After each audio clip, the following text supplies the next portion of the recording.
Welcome to the last talk before the lunch break. I'm not a conservator, not a paper conservator. I'm a biologist and specialized in insects.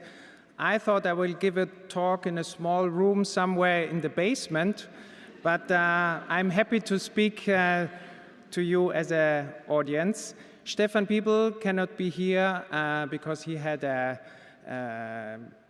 quite a catastrophic event in his village with strong hail and storm, and they had to take care of their home and buildings. I will speak about the gray silverfish and a little bit also about other pests. This talk was developed with a conversation with Rebecca Honnold, who I thank from the organizing team. We discussed about speaking here about integrated pest management and new things that we have in the IPM world. We see here the concept of Agnes Brockerhoff just as a reminder, I hope for most of you, about how integrated pest management works.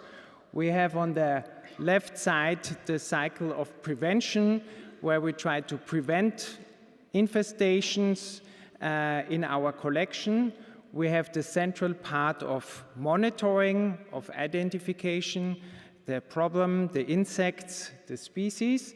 And on the right side, we have the cycle of the intervention, where we actually treat the objects, or sometimes we have to treat the rooms and isolate the infested object.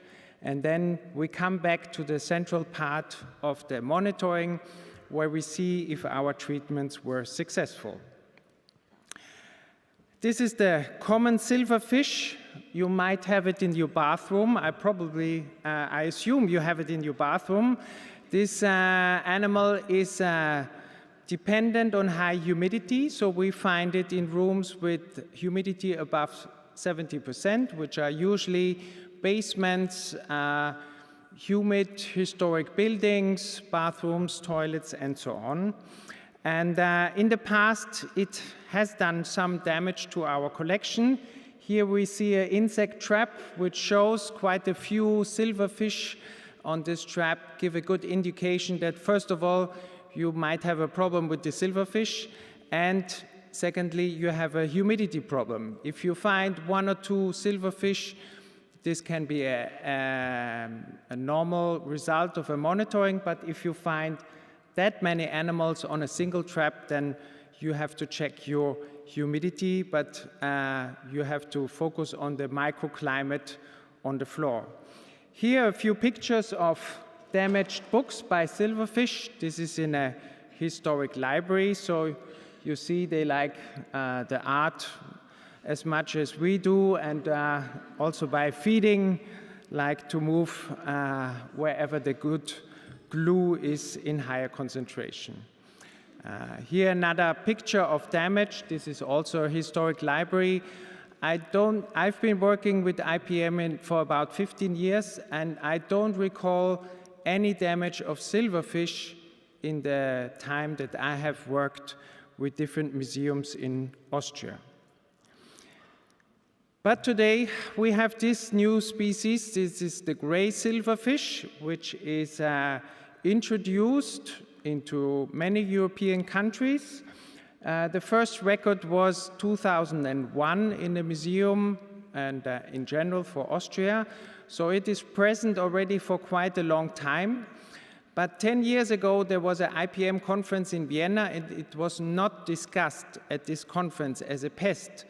And last year, there was a other IPM conference, Pest Odyssey in London, and there were 5 talks, 2 posters, and 3 workshops just about this pest species. So you see how much time has changed the situation, and today this is an important pest across Europe. It is very common in the Netherlands, for example, in Norway, but also in Germany, also in Austria. And this is an article in a normal newspaper showing that it's also a problem for many people in homes And the way I recall, for many archives and libraries, insect pests and IPM was not a big issue for many years and decades.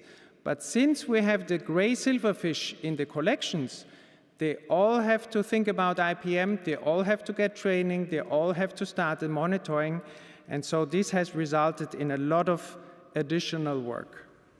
Here, just a short video of the gray silverfish, in case you haven't seen it. They move up the floor, up the walls, which is already very different from the silverfish. The common silverfish stays on the floor where there's the high humidity, and they don't move a lot in the building.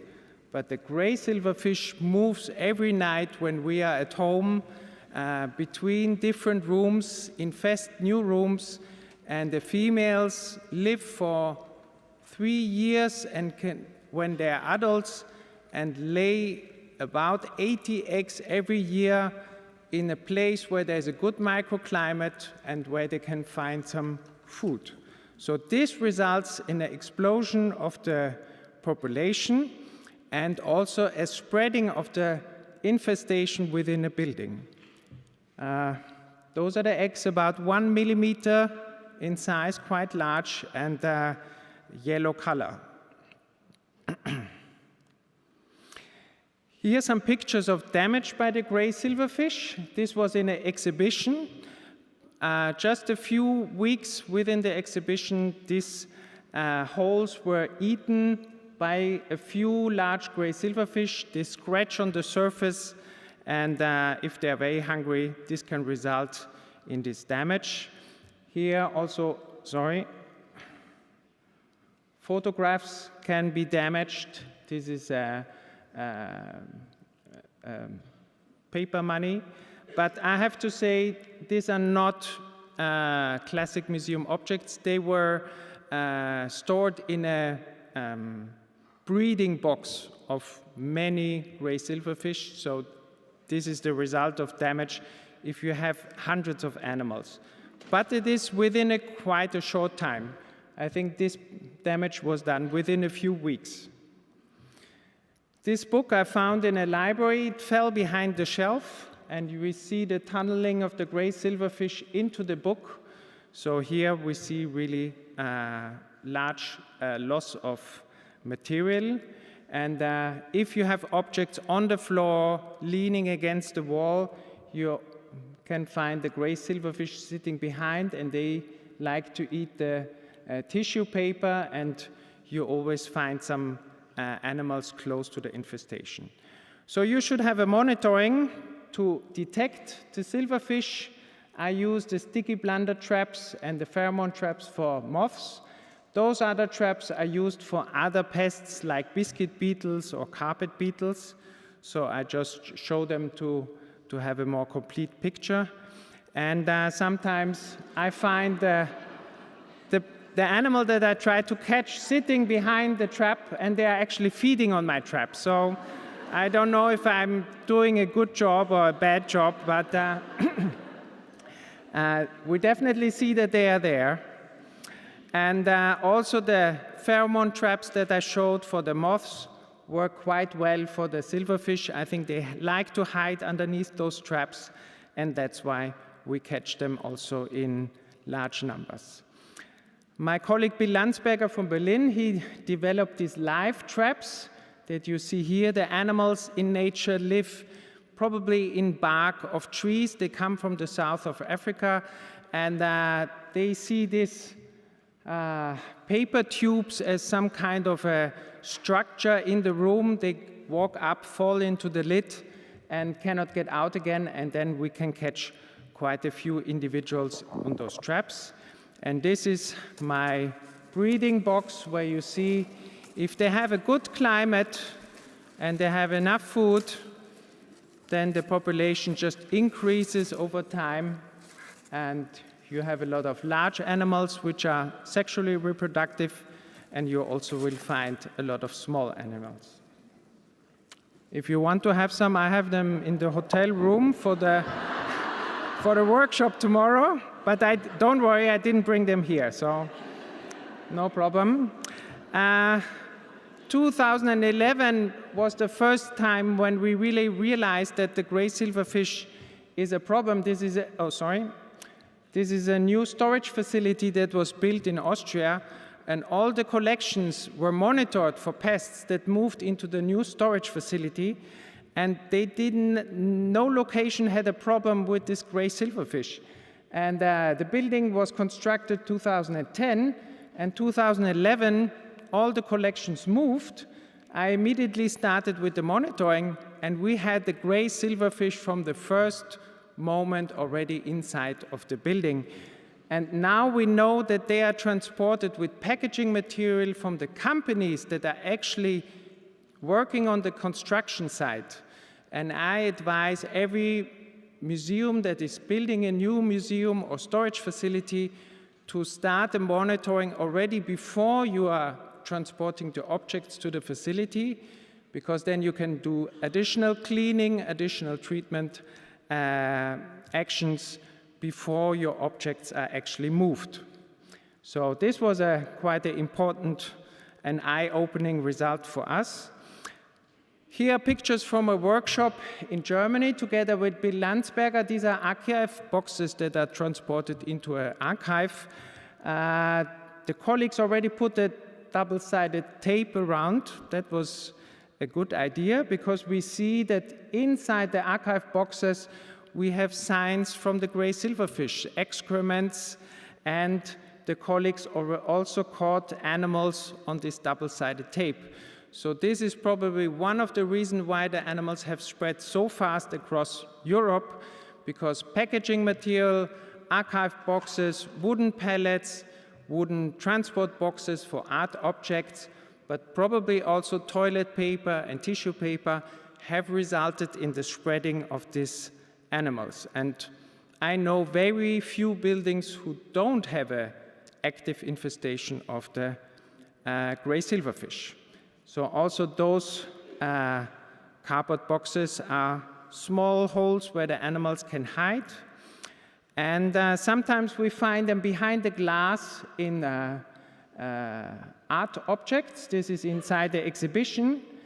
And here's a small gray silverfish. Usually they die inside this space because it is too dry. So they always have to move to certain areas where there is a higher humidity. So this room climate would probably be too dry on the long term for the animals, but they can move in through a dry room without any problem.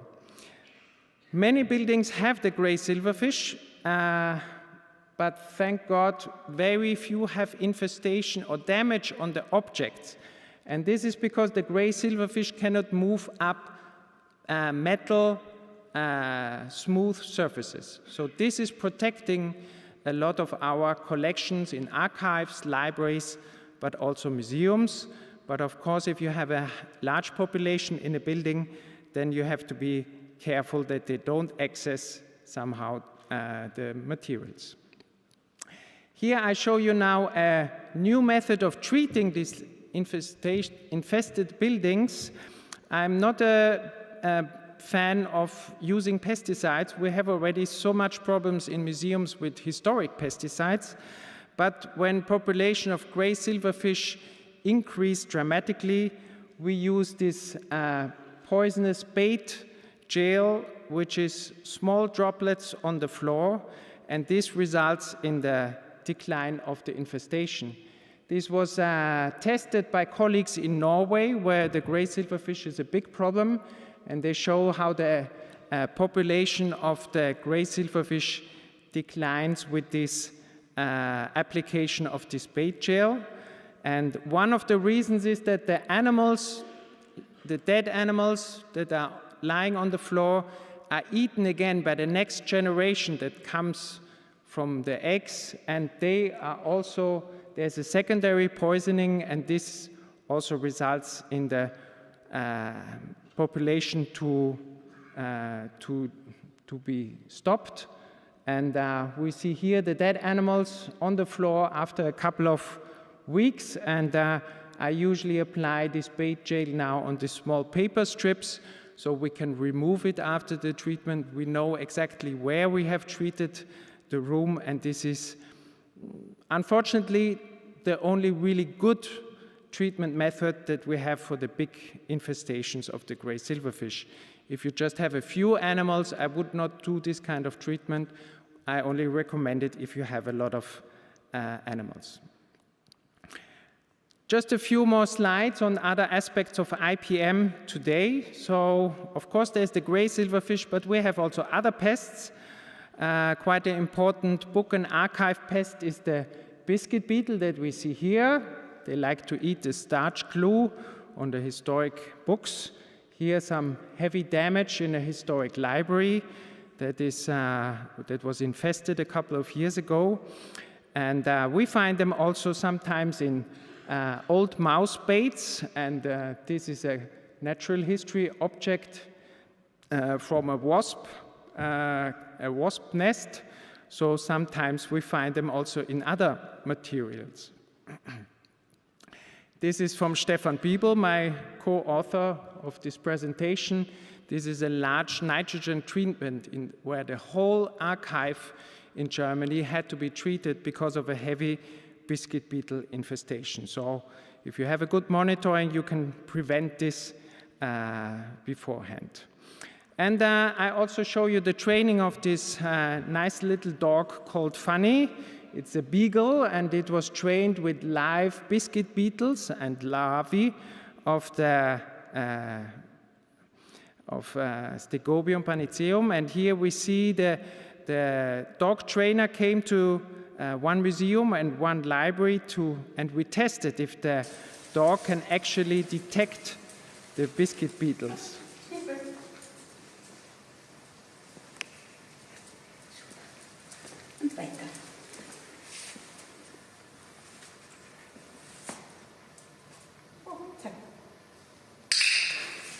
If the dog puts down the nose, he signals that he has found something. And there were no biscuit beetles, but there was a pheromone trap that I just placed here. So we see that the dog reacts to the pheromone. And in this historic library, it was treated. It had a biscuit beetle infestation, but it was treated. And so I hide some live larvae of the biscuit beetle to test if the dog is actually able to detect it.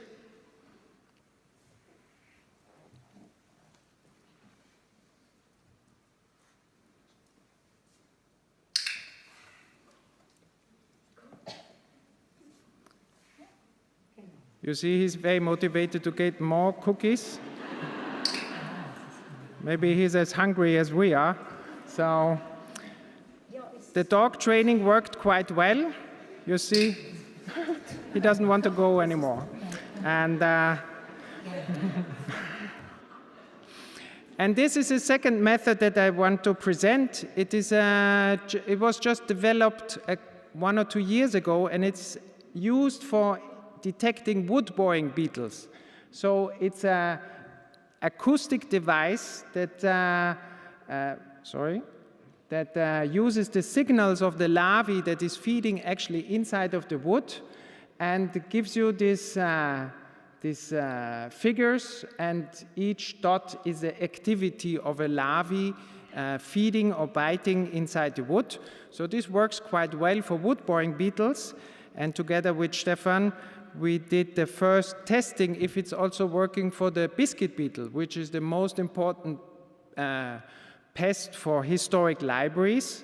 And I sent him some infested sweetbread, and we should see on the video here that it is also detecting the activity. We see the dots of the larvae that is actually feeding inside of this infested sweetbread. So now we would need an infested library which has some activity of biscuit beetles, and then we can test this method also on real objects.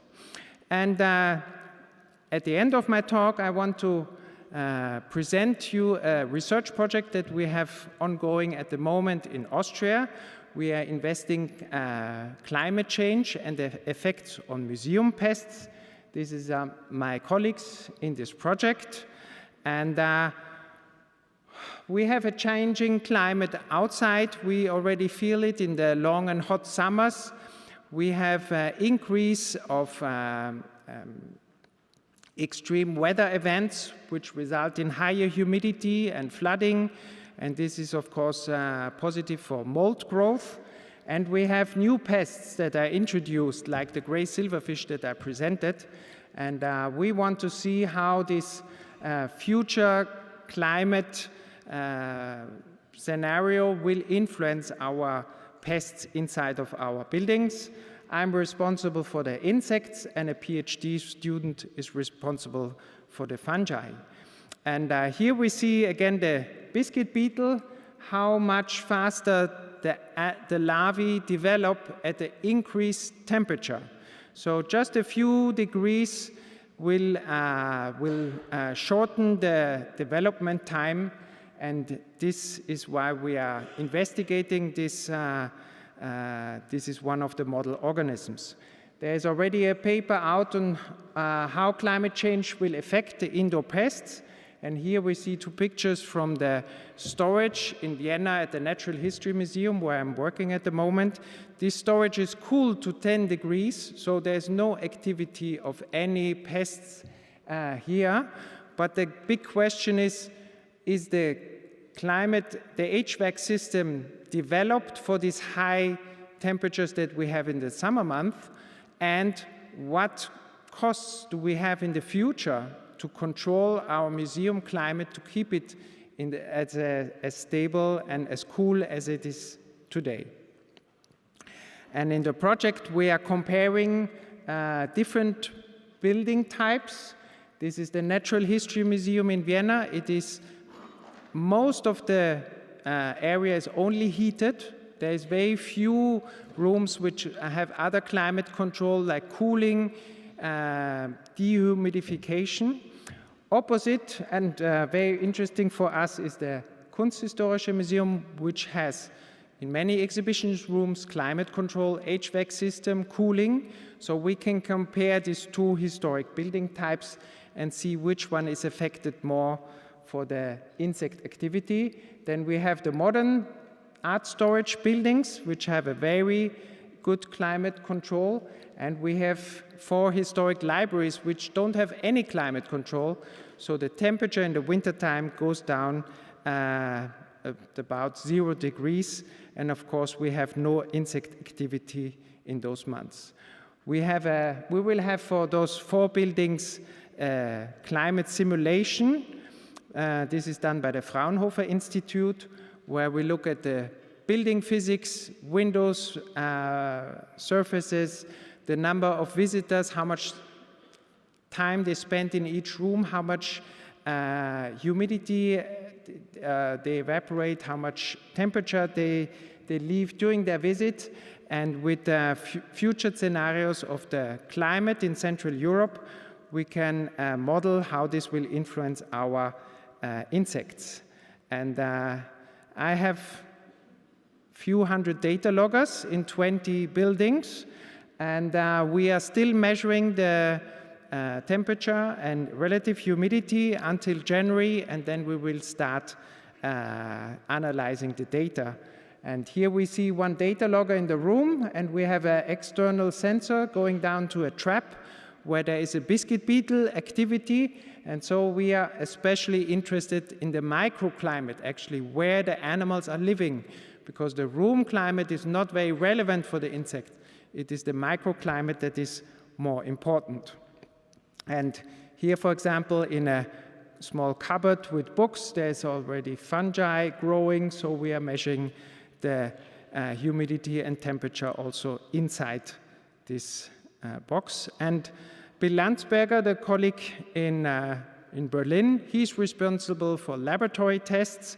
This is how his office looks like. You can imagine how mine looks, but he has even more pests in his workspace. So he's growing biscuit beetles on the pasta and tobacco beetle on the cigarettes.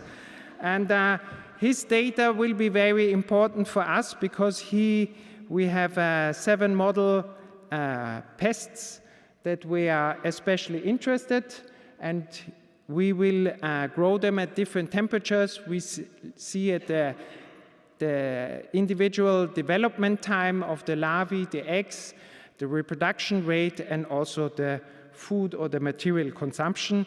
And this will all go into the model at the end.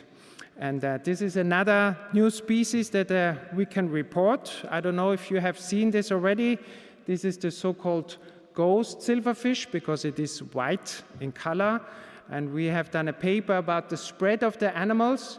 It was first discovered in Germany, but already soon found in Austria. And during the investigation, we found out that it was actually introduced already before in Hungary, but it was not published in English, so that's why this information was not available. And interestingly, we don't find it in many countries like France, Spain, Portugal, the UK, the Netherlands, so maybe it's still spreading, but it is already very abundant in Austria. And here just some pictures from the PhD student. She's analyzing the fungi in the same locations where we are monitoring the insects and the climate in this project. So thank you for your attention.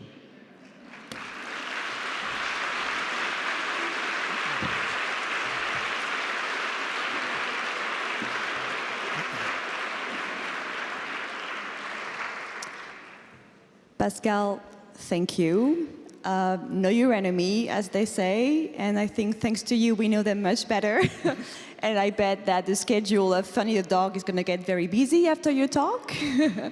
And turning to the audience now, do we have any questions? Anyone has spotted the gray silverfish yet?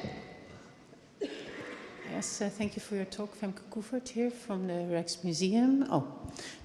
Yeah, I don't know how good it is for our appetite just before lunch, but it was a very entertaining presentation. Thank you very much.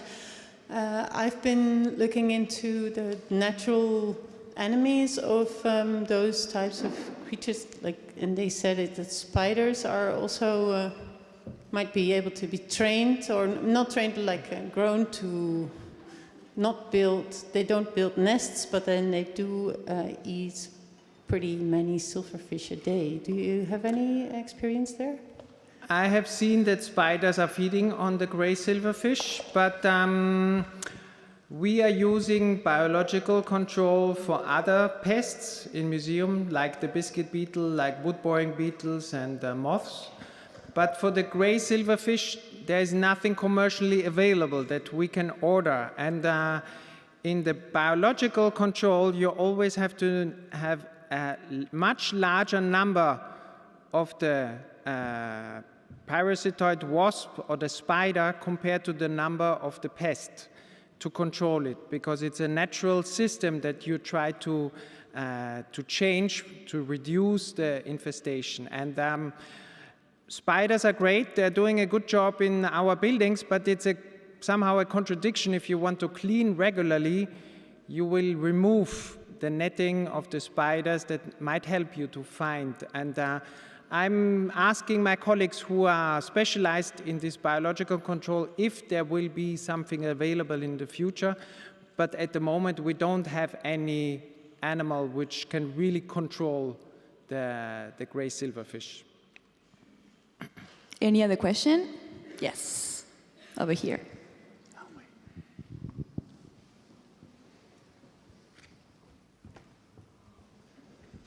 Hello, Pascal. I'm Doris Pitur from Vienna. I wonder how the paper manufacturing industry is dealing with this problem. Are they aware of IPM management? I must say I don't know.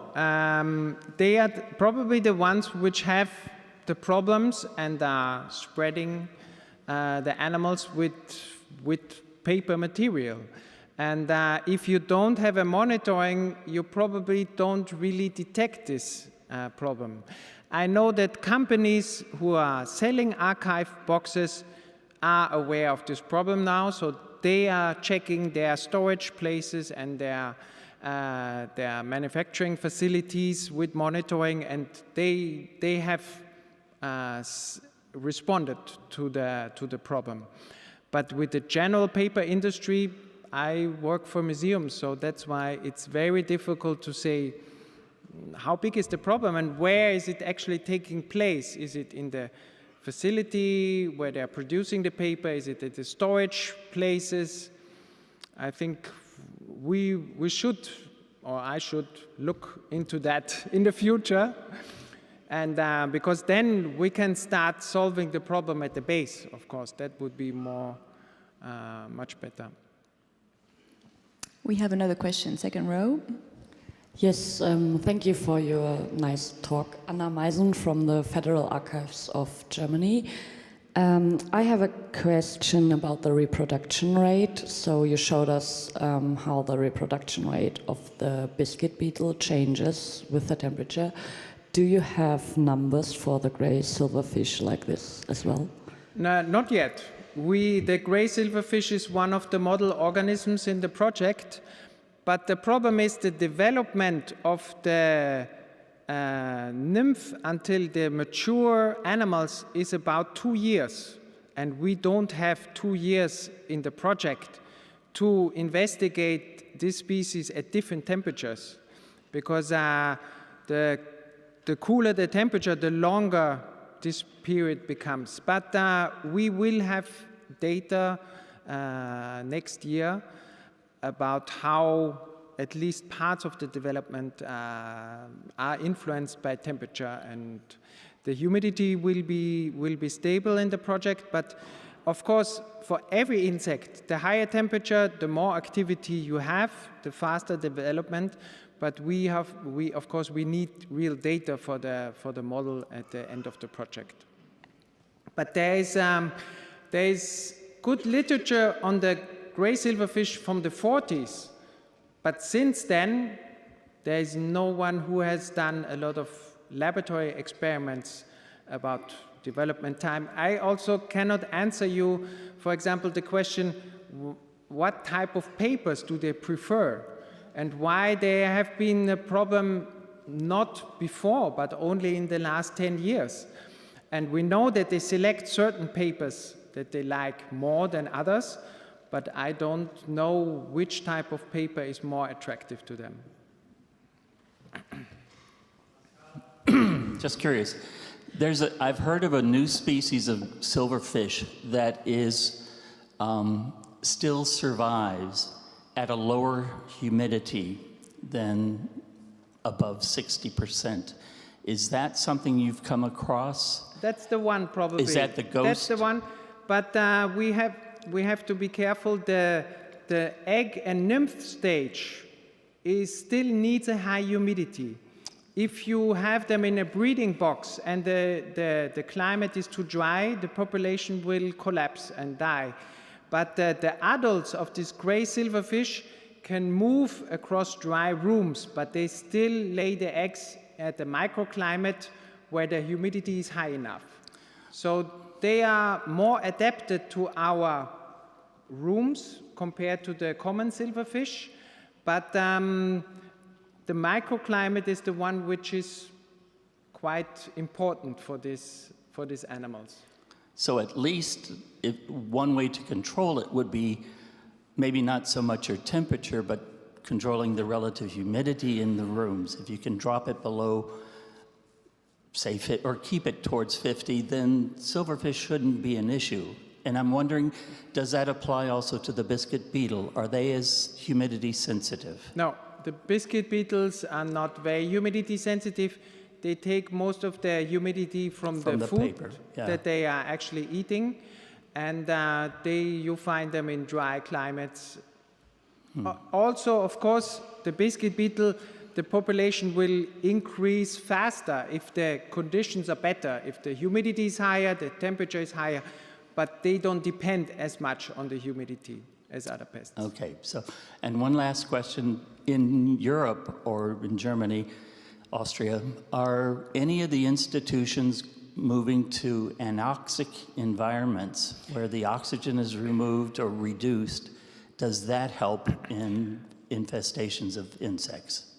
We have some storages which are at low oxygen, but this is not a problem for the insects. So if we want to do a low oxygen treatment, we have to go below 0.5% for 3 weeks to kill the insects. So low oxygen storage for fire prevention is not sufficient to do any reduction in the population or development. So unfortunately, this is not enough.